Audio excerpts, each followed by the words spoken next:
With over 2 million subscribers in the movie review niche on YouTube, he's a man known for putting out funny reviews over the years. Yes, you heard me right. He also has a small but growing Hollywood career and an interest in filmmaking. Now, you might be thinking of no one other than Chris Stuckman, but we're actually talking about the critical drinker. Even though both these guys may have similar resumes, they couldn't be any more different in their approach to criticism.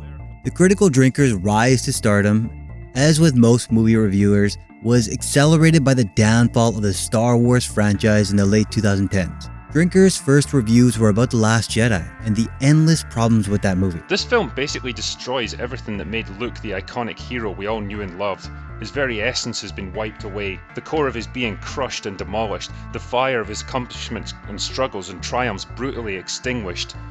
The Last Jedi assassinates Luke Skywalker, both literally and metaphorically. It doesn't just kill him, it destroys the very essence of who he is. The fact they were able to get away with this is utterly baffling.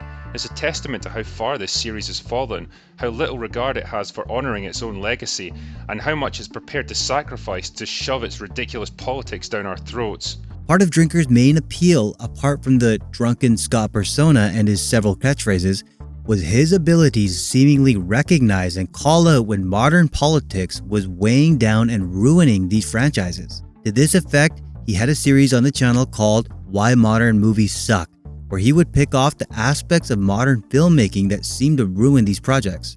One of those aspects for Drinker would be the strong female character. He made a video highlighting how the modern trope of artificially empowering a female character with skills and good fortune in a story ultimately makes the character impossible to relate to. Captain Marvel forcefully removing the control chip that keeps her powers contained. It's a symbolic gesture of the strong, empowered woman throwing off the shackles imposed on her by society so that she can realize her true potential. It's a nice idea that probably had the writers patting themselves on the back, but the problem is that when you remove struggle, failure, weakness, and vulnerability, you don't leave the audience with a whole lot to empathize with. We don't need to feel invested in whether a strong female character is going to succeed, because the writers give us no reason to question or doubt it. And what you end up with instead is an empty shell of a character with the superficial appearance of strength and empowerment, but nothing substantial or meaningful driving it. And it all just comes across as wish fulfillment, the desires and angst of the writers to see their character do the things they always wished they could do. Because of the nature of the content, Drinker often comes under criticism for being sexist and not wanting movies to progress to show female characters in a strong light. But in his reviews, he points out time and time again that the problem with these types of characters is often how disconnected and empty they feel and how awkwardly they tend to just straight up resemble toxic men. Desires and personal ideology into the script, rather than trying to tell a compelling story that resonates with audiences. Now, none of this is to say that it's impossible for a woman to beat a man in a fight. Of course it is. The differences between them aren't that huge, but it has to be carefully thought out and implemented to make it look believable on screen. Sarah Connor was an awesome kick-ass fighter in Terminator 2, but the film never tries to pretend that she's bigger or stronger than the men around her. Instead, she uses weapons, the environment, surprise ambushes, threats, and hostage taking to even the odds. And it works. You believe that she could actually accomplish the things she does, and the natural result is that you buy into her character more. One other weird aspect of the strong female character is their general lack of human personality traits and redeeming qualities. Instead of being altruistic, or compassionate, or protective, or vulnerable, or quirky, they're almost always written as stoic, emotionally closed off, blunt, dismissive, prickly, domineering, or aggressive. The very same masculine traits that the writers seem to find so toxic and unacceptable in men. They very rarely have any kind of romantic interest in men and are carefully written and dressed to avoid even the barest hint of sensuality or attractiveness. Even in this same video, he gives multiple examples of strong female characters done right, including several from modern movies and franchises. Sarah Connor, Clarice Starling, Buffy Summers, Ellen Ripley, Marion Ravenwood, Princess Leia, Dana Scully, Samantha Carter, Eowyn, Vi, Aaron Sun, Nyota Uhura, Beth Harmon, Kara Thrace, and Rita Vrataski. These are just a few examples of the many intelligent, complex, compassionate, brave, compelling, and well-written female characters that have emerged in the past 50 years of film and TV. Characters that have left their mark on whole generations of audiences to the point where they still resonate with people years or even decades after their creation. All of this is to say that the popular criticism of drinkers simply disliking diversity and minorities in movies just isn't true. His passion for movie criticism comes from being a writer himself and being able to spot mistakes other writers would make. Even before he got into criticism, he already had multiple books published under his name, and he even put out a video on his second channel advising people who want to become authors just like he did. Now, none of this advice is going to guarantee you success, and if it doesn't work for you in particular, then feel free to ignore it. It's not going to hurt my feelings. But as someone who spent a decade writing books and achieved a little bit of success as an author, I can say from experience that this stuff definitely worked for me. And if it helps you to avoid some of the problems and extra work that I've been through in my time, then great. At least I've helped you on your way a little bit. Either way, my simplest and most fundamental piece of advice to people who think they want to write a book is always the same. Give it a try. The worst you can do is fail, and at least you'll know that you gave it a shot. Better that than spend the rest of your life wondering if you could have made it. It doesn't stop there for Drinker either. His career as a writer has seen him do several book tours and even branch out into filmmaking himself. On the 23rd of February, he released a trailer for a short film he's working on called Rogue Elements on his YouTube channel. Einstein's team was tasked with retrieving this man, Ivan Fedorov, an agency asset investigating a new radical separatist group in Estonia. We have just under 2 hours to figure out how to get inside that warehouse, find Fedorov, and get the out in one piece. Look around you, Frost. Does this look like headquarters to you? This looks and sounds like a rush job. You were foolish enough to send spies into my country. And as you can see, they have failed miserably. Ryan Drake.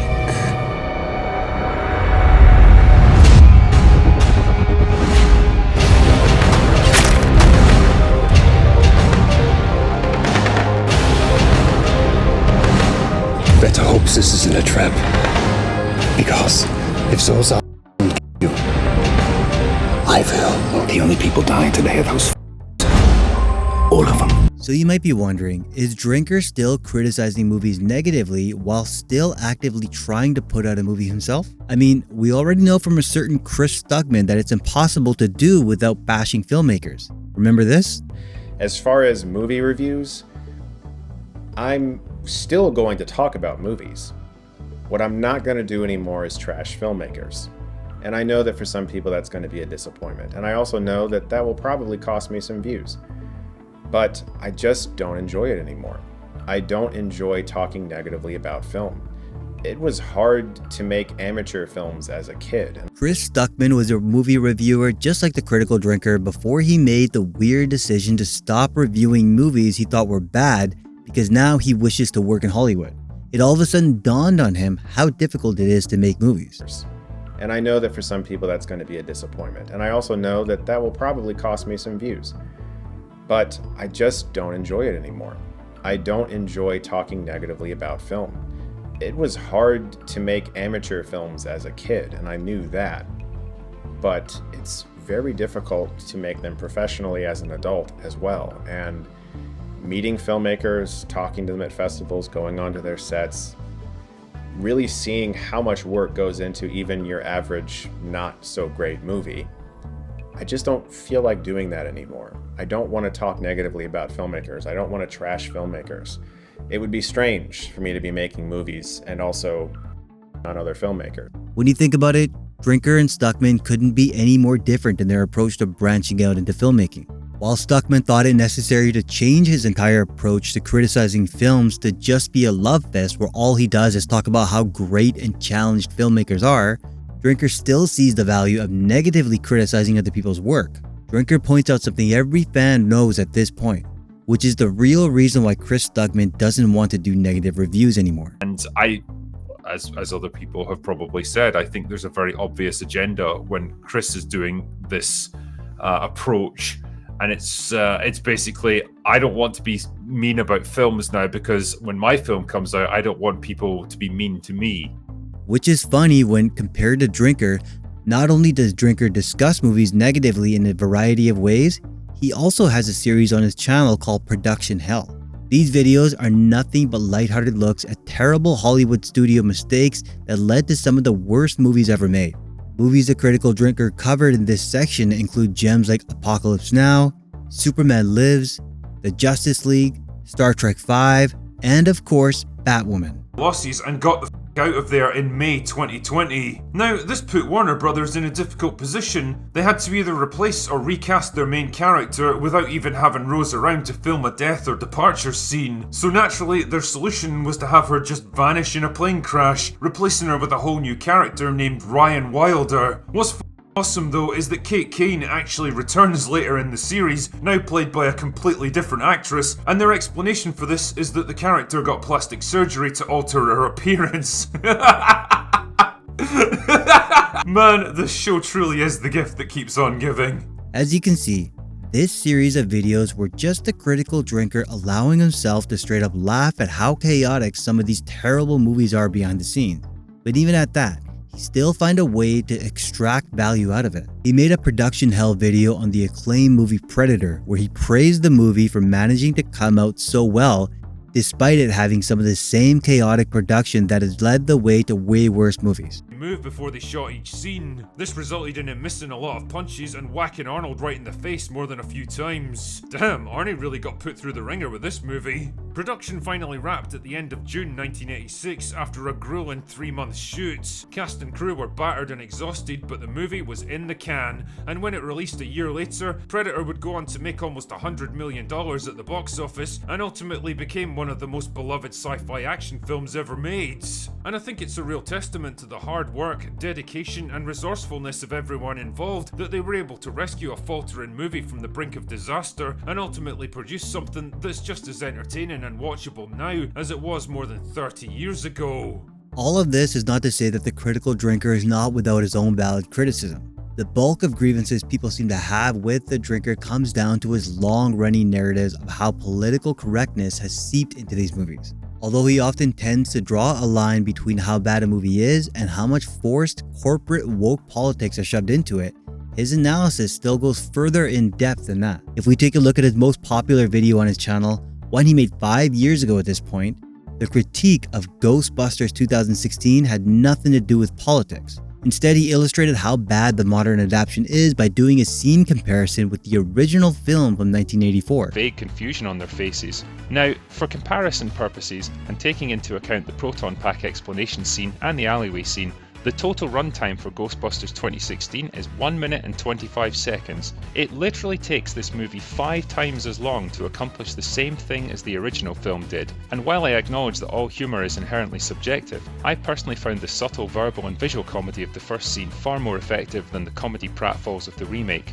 This is of course just one scene, but I believe it's a perfect example of how Ghostbusters 2016 tries so hard and yet abjectly fails to be funny. And perhaps more importantly, it tries and fails to improve on the original without really understanding what made it so effective in the first place. Bad scriptwriting combined with questionable performances and complete disrespect for the audience made this film inferior to the 1984 version. And people who leverage the overly political criticism at Drinker often don't realize how often he makes criticisms like this involving virtually zero politics.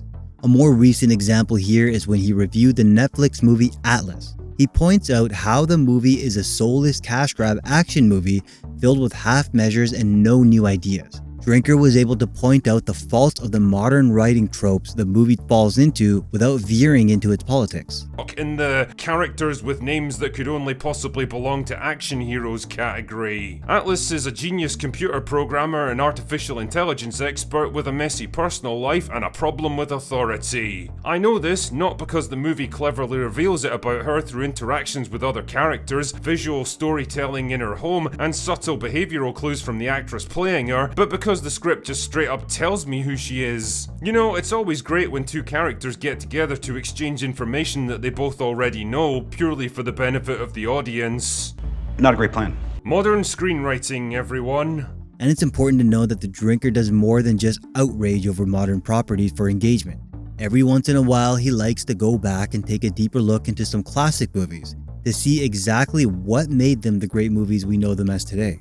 He's reviewed movies like Avatar, Independence Day, Demolition Man, and even Die Hard. But the best examples of him doing this is when he reviewed the movie Falling Down, a movie he thought was so good he had to review it twice.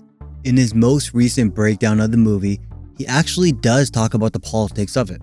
But hold on, it wasn't simple pointing out of what he perceived as an intrusive modern agenda written into the movie.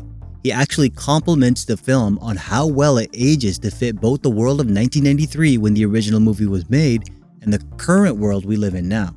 Of this little essay, why this film is even more relevant today than it was in 1993. Well, I'll tell you why. In a world where the gap between rich and poor has never been wider, where kids are pushed into expensive colleges to get useless degrees that leave them with debts they can never hope to repay, where people are making six-figure salaries but can barely afford the rent, where the very idea of owning a home is a crazy pipe dream belonging to previous generations, where people are more angry, more isolated, more medicated, more exploited, and more overwhelmed than at any time in human history, where young people are quietly given up on a society that blatantly doesn't care about them anymore, this movie is more relevant than it ever was. That is what Bill represents. The conclusion he draws from the movie is one he clearly sees as commentary on the modern world we live in, yet it's not the same far-right propaganda that most of the critics would tell you is all the Critical Drinker does.